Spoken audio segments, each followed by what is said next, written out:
நமது அரசால் பெண்கள் பயன்பெறும் வகையில் அவர்களின் முன்னேற்றத்திற்காகவும் பாதுகாப்பிற்காகவும் பல்வேறு திட்டங்கள் தீட்டப்பட்டு இதுவரை சிங்கப்பெண் சிறப்பு அதிரடிப்படை திட்டம், தாய்மாமன் தங்கமோதிர திட்டம், வெற்றி மகளிர் ஆடுகள் வளர்ப்பு திட்டம், அண்ணனின் சீர்திட்டம் போன்ற திட்டங்கள் அறிவிக்கப்பட்டு அதற்கான நிதி ஒதுக்கீடும் செய்யப்பட்டு நடைமுறைப்படுத்த நடவடிக்கைகள் மேற்கொள்ளப்பட்டு வருகிறது. மேலும் நமது அரசு மக்களின் வாழ்வாதார முன்னேற்றத்தினை முதன்மை நோக்கமாக கொண்டு வெற்றி தொலைநோக்கு திட்ட ஆவணத்தினை வெற்றி விஷன் டாக்குமெண்ட் வெளியிட்டுள்ளது. அந்த திட்ட ஆவணத்தின் அடிப்படையில் இலக்கு நிர்ணயம் செய்து பல்வேறு திட்டங்கள் அடுத்து வருகின்ற 1ஆம், 3ஆம் மற்றும் 5ஆம் ஆண்டிற்குள் நிறைவேற்றத்தக்க திட்டங்களாக வகைப்படுத்தப்பட்டுள்ளது.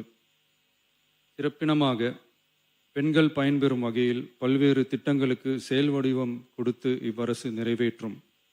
கடந்த 4 மாதங்களாக வளைகுடா பகுதியில் நிலவி வரும் போர் சூழல் காரணமாக எரிவாயு சிலிண்டர் கிடைப்பதில் தட்டுப்பாடு நிலவி வருகின்றது.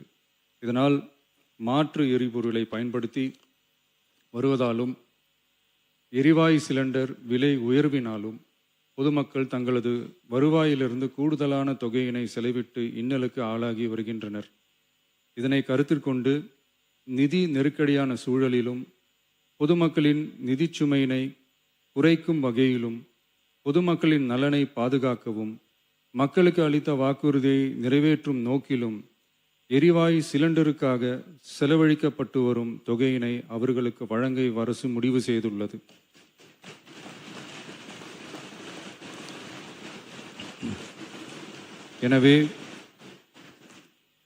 எனவே குடும்பத் தலைவிகள் பயன்பெறும் வகையில் முதல் கட்டமாக அன்னபூர்ணி சூப்பர் 6 திட்டத்தில் ஆண்டிற்கு 3 விலையில்லா எரிவாயு சிலிண்டர்கள் வழங்கப்படும்.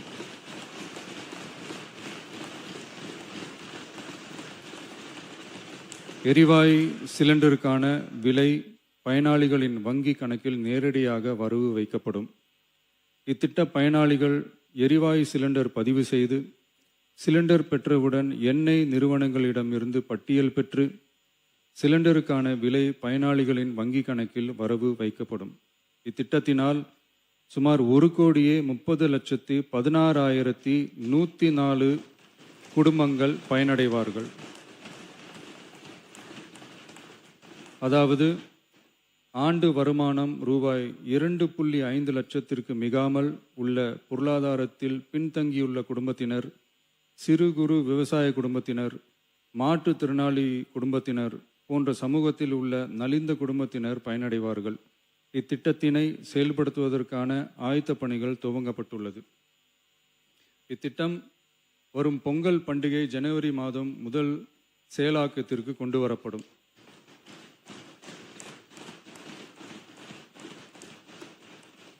இத்திட்டத்திற்காக ஆண்டுதோறும் தோராயமாக 4,000 கோடி ரூபாய் ஒதுக்கீடு செய்யப்படும் என்பதை மாண்புமிகு பேரவைத் தலைவர் வாயிலாக இந்த அவைக்கு தெரிவித்துக் கொள்ள விரும்புகிறேன்.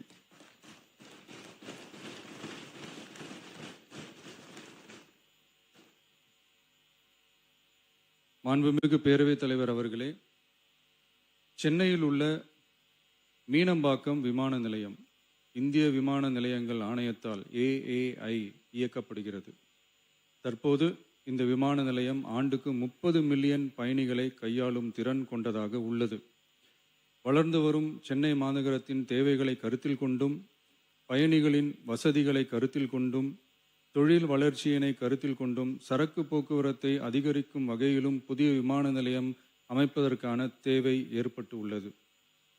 புதிய விமான நிலையம் அமைப்பதற்கு தேர்வு செய்யப்படும் இடம் பெரிய அளவில் விவசாயிகளை பாதிக்காத வகையிலும் அதிக அளவில் குடியிருப்புகளை அகற்றாத வகையிலும் அமைய வேண்டும். ஆனால் முந்தைய அரசு விவசாயிகளை பெரிய அளவில் பாதிக்கும் வகையிலும் குடியிருப்புகளை அதிக அளவில் அகற்றும் வகையிலும் விமான நிலையத்தை அமைப்பதற்கான முயற்சிகளை மேற்கொண்டது. ஏகனாபுரம் மற்றும் இதர கிராம மக்கள் இந்த விமான நிலையம் அமைப்பதை எதிர்த்து நடத்திய போராட்டங்களை அறிந்து நான் 20/1/2025 அன்று அப்பகுதிக்கு சென்று அங்குள்ள மக்களின் குறைகளை கேட்டறிந்து பின்வரும் அறிவிப்புகளை வெளியிட்டேன். சென்னை பரந்தூர் மற்றும் அதனை சுற்றியுள்ள 12 கிராமங்களில் அமைய இருக்கும் விமான நிலையத்தை எதிர்த்து போராடும் மக்களுடன் நான் உறுதியாக நிற்கிறேன்.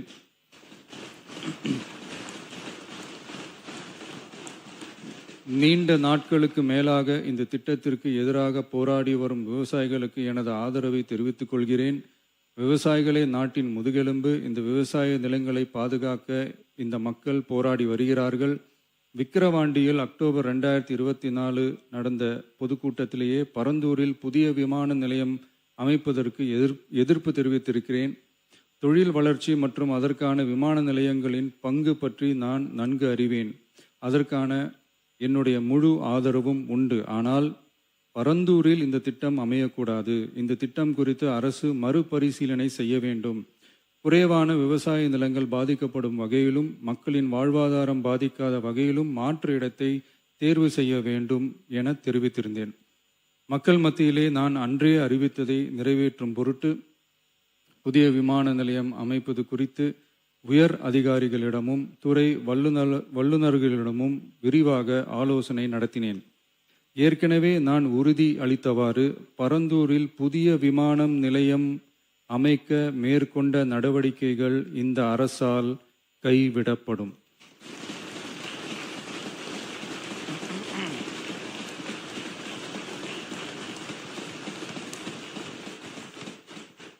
துறை சார்ந்த வல்லுநர்கள் மற்றும் கல்வியாளர்கள் ஆகியோர்களிடம் கலந்தாலோசித்து விவசாய நிலங்கள் மற்றும் குடியிருப்புகளுக்கு பெரிய அளவில் பாதிப்பு ஏற்படாதவாறு புதிய விமான நிலையம் அமைப்பதற்கான பொருத்தமான சில மாற்று இடங்கள் தேர்வு செய்யப்பட்டுள்ளன. அவ்விடங்களில் தொழில்நுட்ப ரீதியான சாத்தியக்கூறுகளை சம்பந்தப்பட்ட துறைகள் மூலம் விரிவான ஆய்வு மேற்கொண்டு புதிய விமான நிலையத்திற்கான இடம் விரைவில் இறுதி செய்யப்படும். இதற்கிடையில் சென்னை மீனம்பாக்கம் விமான நிலையத்தை மேலும் விரிவாக்கம் செய்து அதன் வடமேற்கு பகுதியில் ஆண்டுக்கு கூடுதலாக 20 மில்லியன் பயணிகளை கையாளக்கூடிய டெர்மினல் 5 என்ற புதிய பயணிகள் முனையம் அமைக்க ஏர்போர்ட்ஸ் அத்தாரிட்டி ஆஃப் இந்தியாவுடன் இணைந்து அணுகுசாலை மற்றும் மேம்பாலம் அமைப்பதற்கான நடவடிக்கைகள் மேற்கொள்ளப்படும். சென்னை மீனம்பாக்கம் விமான நிலையத்தில் தற்போது நடைபெற்று வரும் டெர்மினல் 3 பயணிகள் முனையம் கட்டுமான பணிகள் முடிவுற்ற பின் ஆண்டுக்கு 35 மில்லியன் பயணிகளை கையாளக்கூடியதாக இருக்கும். மேலும் புதிய டெர்மினல் 5 பயணிகள் முனையம் செயலாக்கத்திற்கு பிறகு ஆண்டுக்கு மொத்தம் 55 மில்லியன் பயணிகளை கையாளக்கூடியதாக இவ்விமான நிலையம் இருக்கும். இதன் மூலம் சென்னை விமான நிலையத்தின் சேவைகள் மேம்படுத்தப்படுவதோடு பயணிகளின் போக்குவரத்து தேவை புதிய விமான நிலையம் அமைக்கப்படும் வரை பூர்த்தி செய்யப்படும்.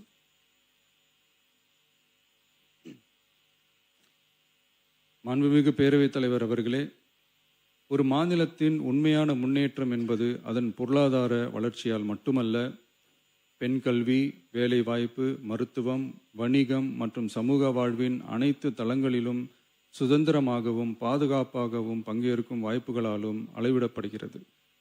மகளிரின் பயண சுதந்திரம் அவர்களின் பொருளாதார சுதந்திரத்திற்கும் குடும்பங்களின் முன்னேற்றத்திற்கும் அடித்தளமாக இருக்கிறது. தற்போது செயல்படுத்தப்பட்டு வரும் மகளிர் கட்டணமில்லா பயண திட்டத்தில் மாநகரம் நகர்ப்புறங்களில் சாதாரண மற்றும் மலைப்பகுதி பேருந்துகளில் 40 கிலோமீட்டர் வரை மட்டுமே பயணம் செய்ய அனுமதிக்கப்பட்டு வருகிறது.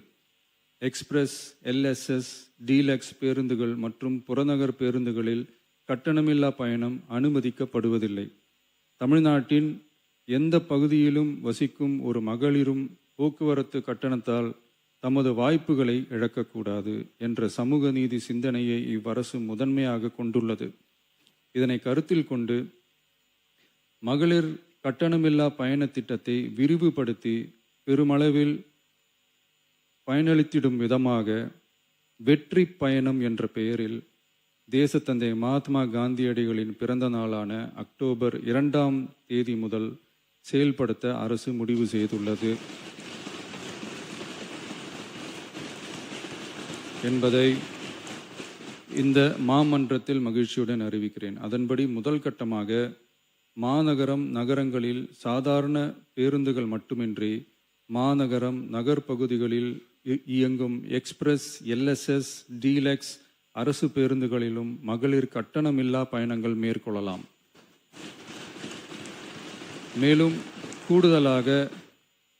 மேலும் கூடுதலாக மாவட்டங்களுக்கிடையே பயணம் மேற்கொள்ள ஏதுவாக புறநகர் மற்றும் மலைப்பகுதிகளில் சாதாரண கட்டண பேருந்துகளிலும் மகளிர் கட்டணமில்லா பயணங்கள் மேற்கொள்ளலாம். இத்திட்டத்தில் பயன்பெற வருமான உச்சவரம்போ மற்றும் மேற்கொள்ள விரும்பும் பயண எண்ணிக்கையிலேயோ கட்டுப்பாடுகள் இல்லை. வெற்றி பயண திட்டம் இதர சேவைகளிலும் படிப்படியாக விரிவுபடுத்தப்படும். இதன் மூலம் மாநிலம் முழுவதும் மகளிருக்கான எளிதில் அணுகக்கூடிய பொது போக்குவரத்து வசதி பெருமளவில் கிடைக்கும். இதன் மூலம் மாணவிகள் தொலைதூரத்தில் உள்ள கல்லூரிகளுக்கு செல்லவும், பணியிடங்களுக்கு செல்லவும், மருத்துவம் மற்றும் அத்தியாவசிய சேவைகளுக்கும் கட்டணமின்றி பேருந்துகளில் பயணிக்க இயலும். மாண்புமிகு பேரவைத் தலைவர் அவர்களே, வெற்றி பயணம் என்பது கட்டணமில்லா ஒரு பேருந்து பயணம் மட்டுமல்ல, ஒரு மாணவியின் கல்வி, ஒரு தொழிலாளியின் வேலைவாய்ப்பு, ஒரு தாயின் குடும்ப பொறுப்பு, ஒரு தொழில் முனைவோரின் முன்னேற்றம் போன்றவற்றை உறுதி செய்யும் சமூக முதலீடாகும். தமிழ்நாட்டின் எந்த பகுதியில் வாழ்ந்தாலும் மகளிரின் இயக்க சுதந்திரத்திற்கும் பொருளாதார முன்னேற்றத்திற்கும் அரசு உறுதுணையாக இருக்கும். இத்திட்டத்தின் கீழ் திருநரும் டிரான்ஸ்ஜெண்டர் கட்டணமில்லா பயணங்கள் மேற்கொள்ளலாம். வெற்றி பயணம்